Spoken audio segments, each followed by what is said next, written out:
Could you explain maybe on the example Matheus Pereira how you helped him? That's actually a really good example because you know, when you talk about technical training, there's players that, you know, they don't need technical training, and Matheus Pereira was obviously one of those players that he was the best technical player I've ever seen in my life. What am I supposed to tell him about, you know, how he's supposed to hold his foot when he's making a pass? But it came down to it that like so I analyzed his games, and you find out that okay, he basically always is finding himself in the right side of the box, on the top of the box. In German we say in the Haberraum vor der Sechser. So you say like in the half space before the 18-yard box.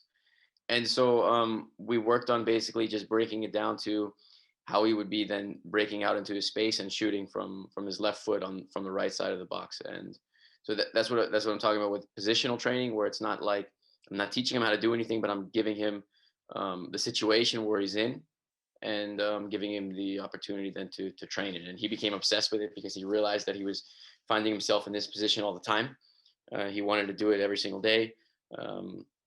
And it was cool because by the end of the season, he was scoring goals like crazy, and he scored a goal exactly how we were training it against Bayern Munich.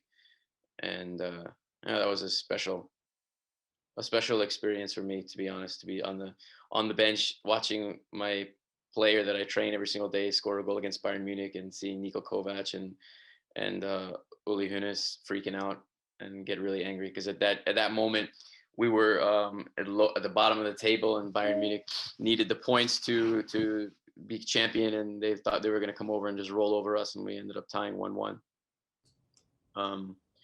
So that was a cool experience. That's a pretty cool story. He also transferred after, right? Because yeah. I mean, it's always good when it transfers after, you know. That's when it makes it where like, okay, you know, the work that you're doing is worth it.